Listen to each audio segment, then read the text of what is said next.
Good morning! Beautiful day with me, Bilyonaryo Mas Transco. Ito po ang araw-araw na trending ngayong araw ng Happy Friday, November 21. Simulan natin sa mga pinanganak ng Year of the Rat. Good day para mag-review ng savings at ng mga plan mo sa year-end expenses. Read at 6. Ox naman tayo, panahon na para pag-usapan ang long-term plans niyong mag-asawa o mag-couple. Gray at 9. Kay Tiger naman tayo, babalik ang dating project na iniwan mo noon. Ngayon, mas ready ka na dito. Red at 8. Kay Rabbit naman tayo, maging alerto sa bagong guidelines sa opisina. May direct epekto ito sa posisyon mo. White at 4. Kay Dragon naman tayo, kumain ng masustansya. Magtigil-tigil ka sa mga junk food na mga cravings mo. Silver at 5.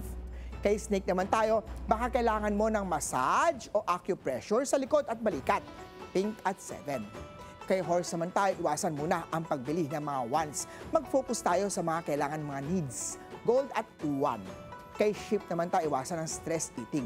Maghanap ng mas healthy na outlet. White at 6. Kay Monkey naman tayo, kung may tampuhan, ikaw na ang unang kumilos para maayos ito. Orange at 5. Kay Rooster naman tayo, may padalang pera mula sa malayo. Gamitin ito ng maayos. Brown at 9. Kay Dog naman tayo, maging maingat sa pagkain sa labas. Iwas tayo sa food poisoning. Gray at 3. At kay Pig tayo, iwasan ang biglaang pagpapautang. Baka mahirapan kang magbayad. Blue at 2. Paalala lang, ito po'y patnubay lamang dahil ang tunay na swerte ay nagsisimula sa pagiging totoo. Abangan araw-araw ang horoscope of the day dito lang po sa Beautiful Day with me, Master Hans Kua.